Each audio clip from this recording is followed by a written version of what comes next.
నమస్తే, welcome to Sakshi cinema. This is Shahida. Indian cine హిస్టరీలో మునుపెన్నడూ లేని విధంగా ఓ మైండ్ బ్లోయింగ్ ప్రయోగం జరగబోతుంది.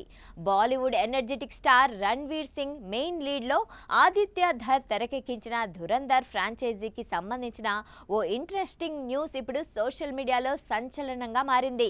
దాదాపు 7 గంటల 30 నిమిషాల నిడివిగల ఓ భారీ సినిమాను థియేటర్లలో రిలీజ్ చేసేందుకు మూవీ టీం ప్లాన్ చేస్తున్నట్లు సమాచారం. ఇటీవలే బాక్సాఫీస్ వద్ద రికార్డులు సృష్టించిన ధురంధర్ పార్ట్ 1, దాని సీక్వెల్ ధురంధర్ 2 ది రివెంజ్ లను కలిపి ఒకే సినిమాగా తీసుకొచ్చేందుకు మూవీ టీం ట్రై చేస్తోంది.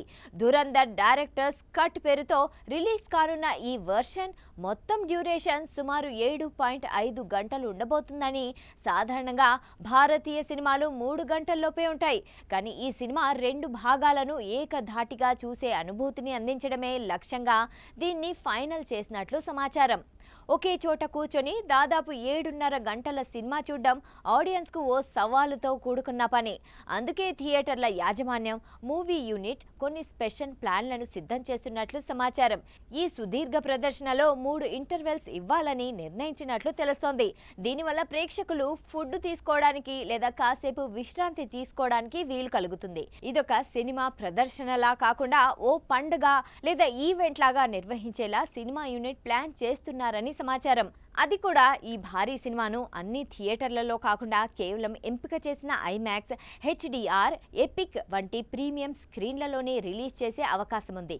వీక్షించే అనుభూతి అత్యున్నత స్థాయిలో ఉంటేనే ఇంత డ్యూరేషన్ ఉన్న సినిమాను ఆడియన్స్ ఆస్వాదించగలరని మేకర్స్ నమ్ముతున్నారు. అంతేకాకుండా రోజు మొత్తం ఒకే సినిమాను కేటాయించాల్సి రావడంతో కేవలం వీకెండ్స్ లేదా రోజుకు ఒకే ఒక షో చొప్పున ప్రదర్శించేలా చర్చలు జరుగుతున్నాయి. ధురంధర్ ఫ్రాంచైజీకి ఉన్న క్రేజ్ అంతా ఇంత కాదు. ఇందులో రణ్వీర్ సింగ్ తో పాటు సంజయ్ దత్, ఆర్ మాధవన్, అర్జున్ రాంపాల్, అక్షయ్ ఖన్నా వంటి లెజెండరీ యాక్టర్స్ నటించారు. ఇప్పటికే ధురంధర్ 2 ప్రపంచవ్యాప్తంగా 1400 కోట్లకు పైగా వసూళ్లను సాధించి సరికొత్త రికార్డులను సృష్టించింది. ఈ క్రేజ్ ను దృష్టిలో ఉంచుకొని హార్డ్ కోర్ సినిమా ప్రేమికుల కోసం ఈ స్పెషల్ వర్షన్ ను ఏప్రిల్ 5న రిలీజ్ చేసేందుకు ముహూర్తం కూడా ఫిక్స్ చేసినట్లు వార్తలు వినిపిస్తున్నాయి. సాక్షి టీవీ ప్రసారాలను నిలిపివేయడం చట్టరీత్యా నేరం. సాక్షి టీవీ ప్రసారాల కోసం మీ స్థానిక కేబుల్ ఆపరేటర్ని వెంటనే సంప్రదించండి. డిటిహెచ్లో, ఇంటర్నెట్లో కూడా సాక్షి టీవీ ప్రసారాలను వీక్షించవచ్చు.